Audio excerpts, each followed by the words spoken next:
Victoria Géraud-Velmont, vous revenez pour cette première sur cette terrible journée d'attentat qui a frappé New York il y a tout juste 22 ans. Oui, on a tous et toutes ces images en tête, ces tours qui s'écroulent, cette fumée noire opaque, ces flammes spectaculaires. Souvenez-vous. Bonjour à tous, ce flash spécial pour vous annoncer ces très spectaculaires explosions. Ce serait un attentat selon les médias américains à New York, au cœur de Manhattan. Vous découvrez l'image. En l'espace de 20 minutes, 2 avions ont percuté les prestigieuses tours jumelles du World Trade Center, donc dans le quartier de Wall Street, en plein jour, à 9h moins quart heure américaine. Les tours sont en feu, vous l'avez vu. Pas de bilan pour l'instant. On parle de plusieurs morts au moins et de dizaines de blessés, puisque à ce moment de la journée, ces bureaux du quartier de Wall Street sont déjà bien sûr occupés. Attentat selon les télévisions américaines, selon un haut responsable américain également. Le temps était très clair. On voit mal comment un accident aurait pu se produire dans de telles conditions. Et surtout, il y a cette suite, ces 2 avions qui, donc, en l'espace de 18 minutes exactement, se sont encastrés en quelque sorte dans ces 2 tours, provoquant une explosion et un incendie. On va tout de suite revenir sur le film des événements avec Thierry Curtet, puis on va évoquer bien entendu les premières hypothèses. Alors ce 11 septembre 2001, 4 attentats suicides frappaient les États-Unis, à New York, en Virginie et en Pennsylvanie. En moins de 2 heures, entre 8h14 et 10h30, 4 crashs d'avions détournés provoquent la mort de 2977 personnes. Un drame épouvantable, perpétré par des membres du réseau djihadiste Al-Qaïda. Alors le 11 septembre 2001 a marqué nos vies, celle des New-Yorkais bien sûr, mais aussi de toutes les personnes qui ce jour-là se sont dit « Le monde s'effondre ». Avec cette nouvelle rubrique Sipourim, Margot, chers auditeurs, je vous ferai découvrir des vies ordinaires et moins ordinaires de la communauté juive, mais pas seulement. D'abord en France, puis en Israël, je partirai à la rencontre de leurs histoires et de leurs émotions. Le hasard a fait que la première de cette rubrique tombait un 11 septembre. Mais comment commencer une rubrique de témoignages sans donner la parole à celles et ceux qui ont vécu cette terrible journée il y a maintenant 22 ans ? Alors cette semaine, vous allez découvrir 2 témoignages extraordinaires. D'abord, vous entendrez Bruno. Bruno se trouvait au 47e étage de la tour numéro 1. Il avait ses bureaux à cet étage-là, et depuis cet attentat, Bruno raconte son histoire et cette terrible journée dont il est rescapé. C'était une journée extrêmement incroyable, et extrêmement parfaite pour New York, avec ce temps magnifique de début d'automne, et puis ce ciel d'un bleu qu'aujourd'hui encore je n'ai jamais retrouvé tellement il était pur. Donc je suis parti le matin tôt, et puis je suis allé au bureau, et là vraiment j'avais une routine aussi de démarrage de tous les outils informatiques, d'un certain nombre de choses, mais je me suis arrêté pour regarder cette vue absolument incroyable, puisque mes bureaux étaient au 47e étage de la tour numéro 1, au nord de la tour, et j'avais toute l'île de Manhattan en vision, avec à gauche, donc, Hudson River et toute l'activité qu'il pouvait y avoir. Et puis, j'ai commencé à m'installer à mon poste de travail, et des employés sont arrivés. Et puis, à un moment, au moment où je commençais à prendre des emails, à l'époque, il n'y avait pas encore d'ADSL ou de choses comme ça, toujours en place. Donc, on prenait les emails, je crois, par une prise téléphonique encore, ou pas loin en tout cas. On n'avait pas une super connexion. Et j'étais en train de prendre mes emails et de les attendre pour qu'ils arrivent du serveur. Et à ce moment-là, j'ai entendu un bruit absolument inouï des réacteurs de l'avion. Alors, on a tous entendu un avion sur le bord d'un tarmac d'aéroport, mais un avion à pleine puissance dans le ciel. Ça fait un bruit que je n'oublie pas encore aujourd'hui, qui déchirait littéralement l'univers. Et en quelques secondes, j'ai levé la tête, en quelques millièmes de secondes, et l'avion est arrivé, il s'est écrasé sur la tour. Tout commence à s'accélérer, ou tout commence à se ralentir, je ne sais pas, parce que les choses se découlent les unes après les autres, et avec le temps, maintenant, ça fait plus de 20 ans. 1 ou 2 minutes après l'impact, donc, alors qu'il y avait encore des morceaux de façade qui tombaient, des morceaux d'avion, des choses comme ça, Mon adjointe donc est venue de son bureau vers le mien. La tour tremblait encore tellement fort et elle vacillait tellement sur elle-même. On l'entendait craquer dans tous les sens. Les haubans tiraient dans tous les sens. Euh, Quand elle est arrivée dans mon bureau, j'ai eu peur qu'elle se, qu'elle se fasse mal. Et donc, je l'ai pris par les épaules, tellement la tour vacillait sur elle-même encore, pour la retenir. Et elle m'a dit, qu'est-ce qui se passe? Et je lui ai fait cette réponse invraisemblable. Je lui ai dit, ne t'inquiète pas, c'est un avion. Et là, il y avait des gens qui partaient déjà en courant. Et alors que moi, je n'avais prouvé aucune inquiétude, puisque je savais ce qui s'était passé, j'ai dit à mes employés de partir. Ils sont partis, et moi, je suis resté parce que je considérais que le capitaine partait le dernier du navire. Et ensuite, je suis resté parce que je n'avais pas d'inquiétude, encore une fois. Pour moi, c'était un très gros accident qui venait de se passer, mais ça dépassait pour moi l'imagination d'imaginer que ces tours puissent s'écrouler. Et puis à un moment, il y a eu une petite voix qui m'a alerté, vraiment très très intime, mais très très impérieuse, et qui m'a dit, il faut que tu partes.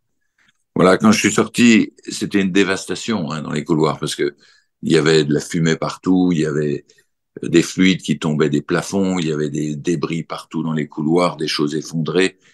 Pour vous donner une idée de l'ampleur du choc, il y avait la porte blindée des ascenseurs, qui sont vitaux dans un bâtiment comme ceci, qui était littéralement tordue, explosée sous la violence du choc.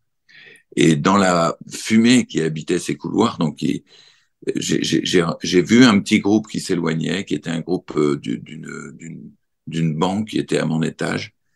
Et j'ai été tenté de les suivre. Simplement, ils sont partis sur un escalier qu'on leur avait appris à prendre, puisqu'on avait régulièrement des exercices.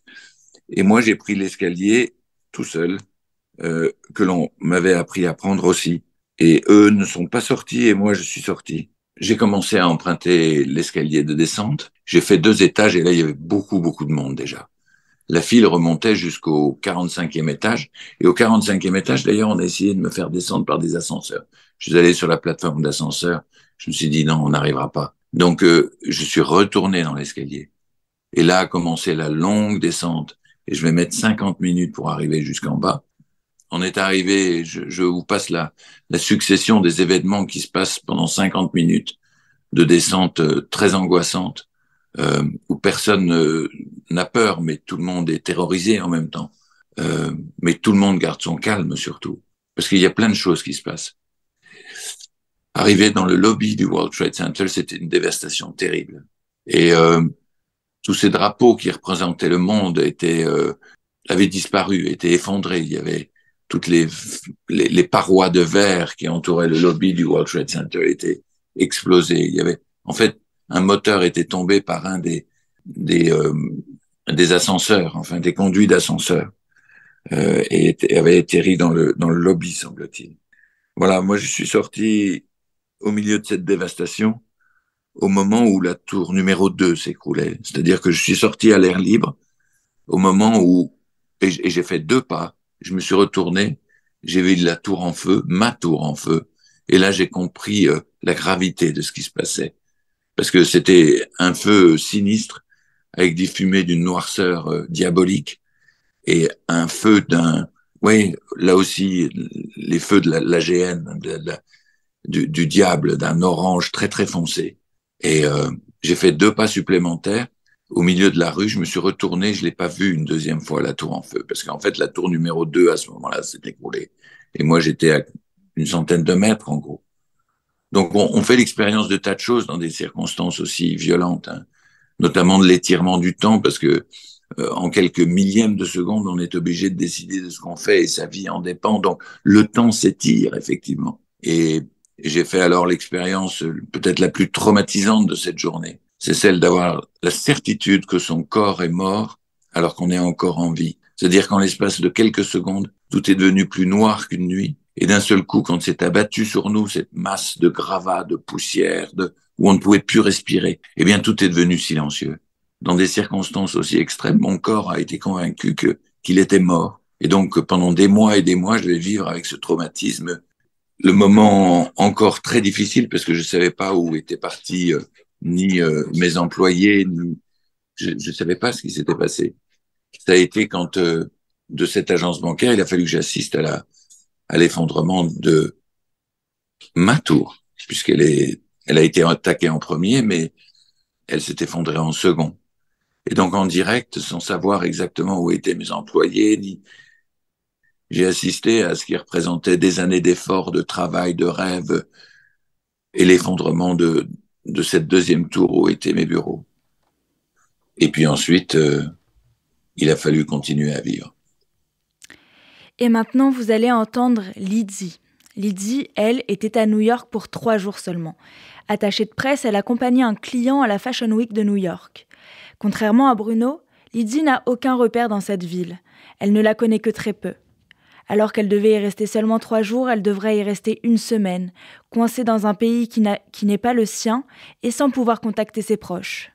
Aujourd'hui, pour nous, elle nous raconte pour la première fois son histoire. Donc j'étais dans le cadre de notre agence, on fait des interviews assez régulièrement de nos clients et surtout lorsqu'ils défilent à New York, c'est un événement très important. Donc toute la sphère de la mode était là, parisienne mais internationale évidemment, puisque ce sont des investissements colossaux pour nos clients. Et en même temps pouvoir recevoir sur place lors du défilé les journalistes qui étaient déjà sur place à New York. Donc moi je suis arrivée la veille avec notre journaliste. Il se trouve qu'il devait couvrir d'autres événements et notamment je crois que c'était l'inauguration du magasin Issey Miyake qui était justement juste à côté de ce drame. Et c'est à ce moment-là qu'on a compris qu'il se passait un drame absolument dingue puisqu'il y a eu un chaos absolu dans le hall d'hôtel. On voyait derrière la réception toutes les personnes qui étaient complètement affolées. On entendait des cris dans le hall d'hôtel et on ne comprenait pas ce qui se passait. Alors, juste avant de cet appel, cet oubli, nous étions dans le taxi et j'ai interrogé en fait le chauffeur de taxi parce que c'était une journée qui était absolument sublime. Il faisait beau, le ciel était bleu, un bleu très intense comme on peut voir à New York, c'est bleu d'hiver. Et je pose la question au chauffeur de taxi parce que je vois un nuage tout au bout de Lexington, un énorme nuage tout noir, et je lui dis mais c'est incroyable, c'est la pollution à New York, je ne pensais pas que c'était aussi pollué. Et il regarde avec moi et il me dit non, ça c'est absolument pas de la pollution, c'est autre chose, je ne sais pas quoi, mais c'est quand même très étrange cet énorme nuage. Et c'est à ce moment-là que le journaliste à côté me dit attends, il faut absolument que j'envoie mon fax, à l'époque c'était des fax, au Figaro, et c'est là où on est descendu du taxi. Donc on a pu voir, mais de très loin, ce grand nuage qui bouchait carrément la vue, alors que le ciel était complètement bleu. Et il n'y avait pas de raison spécifique. Et là, on est rentré dans ce hall, et là, ça a été, à partir de ce moment-là, un chaos durant toute la semaine. Il n'y avait pas de moyen de communiquer avec nos contacts, donc de notre famille, le bureau, les journalistes qui étaient éparpillés dans d'autres hôtels, puisque toutes les communications étaient complètement arrêtées, stoppées. Et on est resté aussi 1 semaine parce que après ce drame, le lendemain, le surlendemain et les jours qui ont suivi, il n'y avait plus de taxi, plus de possibilité de louer une voiture, et évidemment l'aéroport était fermé. Et on ne comprenait pas, on ne savait pas ce que c'était encore. On n'avait pas compris que c'était un avion qui avait fait exploser la tour. On pensait que c'était un incendie au départ. Tout était extrêmement flou.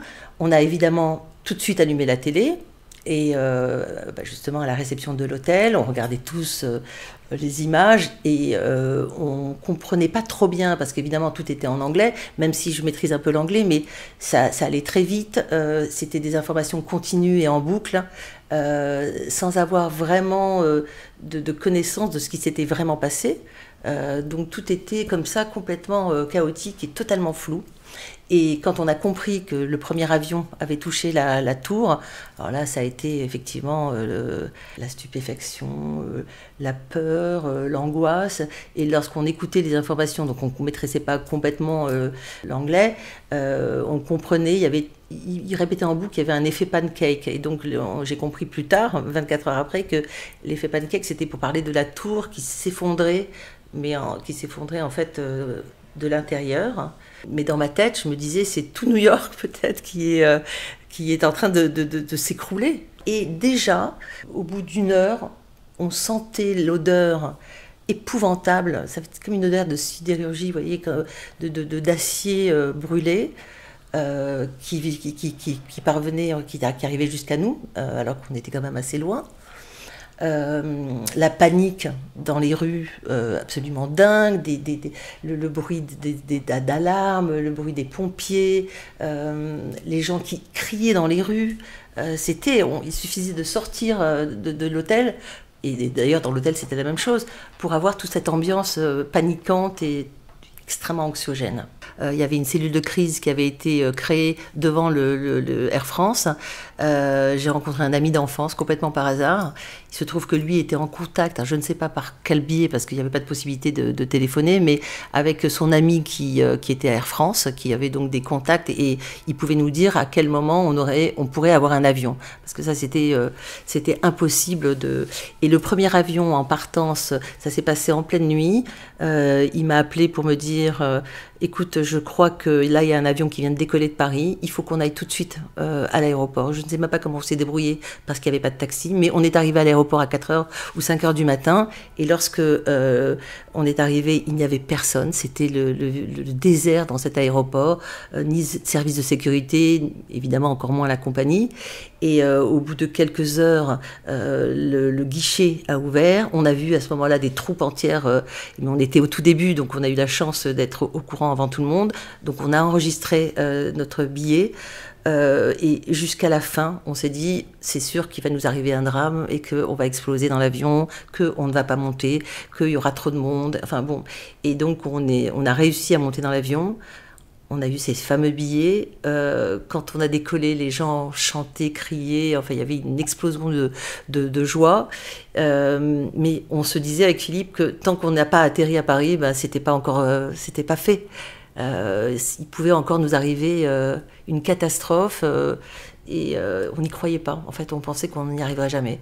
Et lorsqu'on est arrivé à Paris, et ça c'est absolument un truc incroyable, il n'y avait ni médias, ni service de sécurité. Je pense que personne ne devait être au courant de l'arrivée de cet avion. Et on était choqués par justement le manque de sécurité sur Paris après cette... Merci Victoria Géraud-Velmont pour ces deux témoignages très, très poignants. Je veux juste revenir à ce dernier témoignage. Est-ce que cette femme est retournée finalement un jour à New York ou ça l'a tellement bouleversée qu'elle n'y a plus jamais mis les pieds ? Elle n'y a plus jamais remis les pieds. Alors Bruno et Lydie ont des histoires totalement différentes parce que Bruno travaillait dans les tours qui se sont effondré, sa vie était à New York, son quotidien était à New York. Lui, il a continué de prendre l'avion, de retourner à New York et il disait à l'époque que si un jour on reconstruisait les tours, il y remettrait ses bureaux. Tandis que Lydie, elle, qui a été complètement traumatisée par ces 3 jours qui s'est transformé en une semaine interminable, n'a jamais pu retourner sur les lieux, n'a jamais pu retourner à New York. Elle a continué de voyager, hein, sa fonction l'y oblige, mais pas à New York. Et elle a des craintes lorsqu'elle voyage, ça la hante encore ?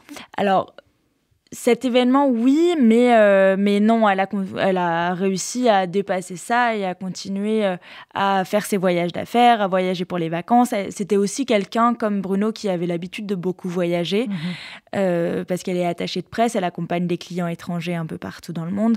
Mais voilà, elle n'est jamais retournée dans cette ville-là qui est restée un traumatisme pour elle. Merci beaucoup Victoria Géraud-Velmont pour ces deux témoignages très forts, très poignants et on vous retrouve la semaine prochaine pour un nouveau reportage. Merci à vous. Merci Margot.